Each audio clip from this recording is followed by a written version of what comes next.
Peddapalli MP గడ్డం వంశీకృష్ణ పర్యటనలో పెద్దపల్లి జిల్లా అధికారులు ప్రోటోకాల్ పాటించడం లేదని ఫైర్ అయ్యారు గోదావరిఖనికి చెందిన సీనియర్ కాంగ్రెస్ నేత కుమారస్వామి. ఇటీవల ఈఎస్ఐ హాస్పిటల్ సందర్శించినప్పుడు సరైన ఏర్పాట్లు చేయలేదని ఫైర్ అయ్యారు. జిల్లాలో జరుగుతున్న చీరల పంపిణీ కార్యక్రమాల్లో ఎంపీ వంశీకృష్ణ పేరును చేర్చలేదని మండిపడ్డారు. ఎంపీకి ప్రోటోకాల్ ఇవ్వకూడదని ఎవరు చెప్పారో అధికారులు స్పష్టం చేయాలన్నారు కుమారస్వామి. ఎంపీకి జరుగుతున్న అన్యాయంపై చీఫ్ సెక్రటరీతో పాటు లోక్సభ స్పీకర్కు ఎస్సీ/ఎస్టీ కమిషన్కు కూడా ఫిర్యాదు చేస్తామని చెప్పారు.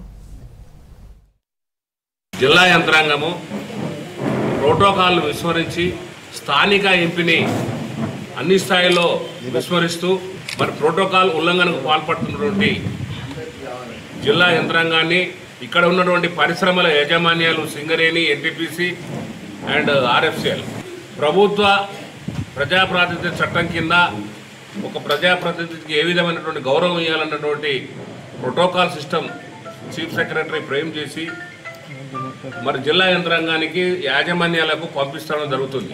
స్థానిక ఎంపీ గారైనటువంటి గడ్డం వంశీకృష్ణ గారిని మొన్న ఈఎస్ఐ హాస్పిటల్ అఫీషియల్గా టూర్ ప్రోగ్రామ్ ఇచ్చి వచ్చిన తర్వాత కనీస మర్యాదను కూడా పాటించకుండా, శుభ్రం చేయకుండా, లైనింగ్ కొట్టకుండా, ఒక టెంటు ఒక కుర్చీ లేకుండా నిర్లక్ష్యంగా వ్యవహరిస్తున్నటువంటి బల్దియా కమిషనర్, ఇన్ఛార్జ్ కమిషనర్ నిర్లక్ష్యంగా వ్యవహరించడం కాకుండా మరి బెల్లంపల్లిలో దసరాకే చేస్తే ఈ గోదావరికల్లో ఈ ఉన్న పరిశ్రమల యాజమాన్యాలు ఎందుకు ఈ విధమైనటువంటి చర్యలు తీసుకుంటారో దానికి స్థానిక ప్రజాప్రతినిధి మా గౌరవ ఎంపీ గారిని ఎందుకు పిలవడం లేదని సూటిగా ప్రశ్నిస్తున్నా.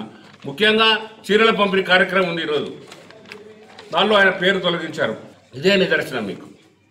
మరి ఈ విధంగా మిమ్మల్ని కలెక్టర్ గారు చేయమన్నారా, లేకుంటే చీఫ్ సెక్రటరీ గారు చేయమన్నారా, లేకుంటే ఎవరు చేయమన్నారు, మీకు ఎవరు సూచనలు ఇస్తున్నారని నేను అడుగుతున్నా సూటిగా జిల్లా యంత్రాంగాన్ని. ఇదే విధమైనటువంటి మీ వైఖరి ఉంటే మరి గతంలో జిల్లా కలెక్టర్ గారు ఎంపీ గారికి క్షమాపణ చెప్పిండు చీఫ్ సెక్రటరీ సూచన ప్రకారం. మరి మీరు ఇదే విధంగా మీ యొక్క వ్యవహార శైలి ఉంటే మరి ప్రజా సంఘాలు,